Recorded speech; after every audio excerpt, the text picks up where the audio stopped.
Tech on Demand podcast brought to you by GROWERTALKS. Audio Files, Episode 75. Watering More Efficiently with Data-Driven Decisions. From the January 2026 issue of GROWERTALKS magazine, written by Josh Henry, narrated by Bill CALKINS. Watering more efficiently with data-driven decisions. Historically, many growers relied on substrate surface color or timers to decide when to water. But what's happening beneath the surface in the root zone can be a very different story. Over the years, new strategies have emerged to help growers water more effectively. The 5 levels of substrate moisture, a common language. Let's start with the 5-level substrate moisture scale. Level 1 is bone dry. Plants wilt. Substrate shrinks from the pot edge and crumbles to dust. Level 5 is fully saturated. Water drips freely from the substrate. And levels 2 to 4 represent increasing moisture with clear visual and tactile cues. Assigning a number value to soil moisture removes the guesswork from watering. Instead of asking, does this look dry? Ask, is this a level 2 or 3?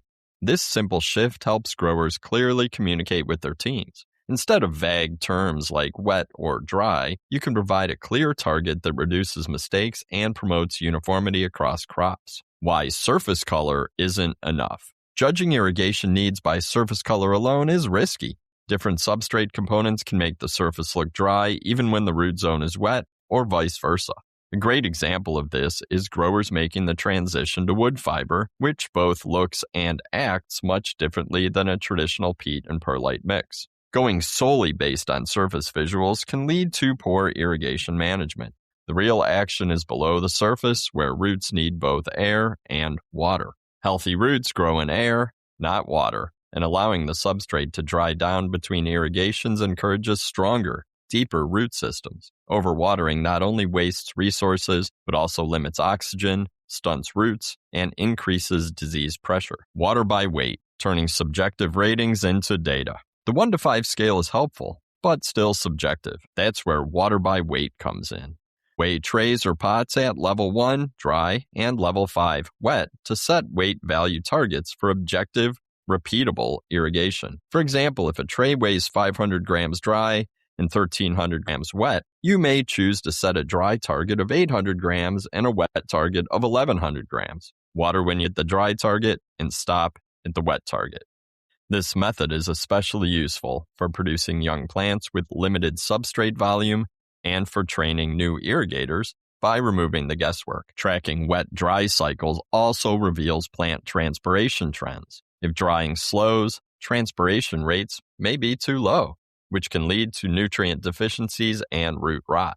Water by weight also helps you know exactly how much water is being delivered to the plant, which is critical for uniformity. Weather, crop stage, and prioritization.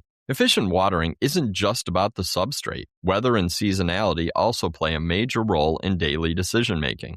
A cloudy January day requires less water than a sunny May afternoon. Always ask, can these plants make it to tomorrow without water? If yes, wait, especially late in the day since wet foliage overnight increases disease risk. Crop sensitivity and growth stage should also be considered since reproductive plants risk flower or fruit abortion if they dry down too hard. Consider developing a water priority list based on crop type and stage to ensure your team is on the same page. Geography and greenhouse conditions also play a role. Humidity, airflow, and light levels affect drying rates. Understanding these variables helps you anticipate irrigation needs, staying proactive rather than reactive. Assessing irrigation needs. Good, better, best. Think of irrigation decisions as a hierarchy. Bad, watering by timer. Good, checking surface color. Better, picking up pots to gauge weight. Even better, inspecting roots and using the 1 to 5 scale. Best, water by weight. Real data drives decisions. No matter whether you irrigate by boom, drip, or with your trusty watering wand, it's crucial to know how much water you're delivering per pass and make sure it's uniform. Water by weight can help you calibrate your system and ensure uniformity. Don't forget the edge effect, where plants at the edge of a crop dry down faster and may need extra attention. There are a lot of factors that go into irrigation decisions, and it's essential to support those decisions with the right data and protocols. By adapting the 5-level substrate moisture scale and water by weight methods, you can move beyond simple visual cues and make data-driven decisions. The end. We hope you enjoyed this episode of Audio Files from the Tech on Demand podcast brought to you by Grower Talks. Please take a minute to leave us a positive review.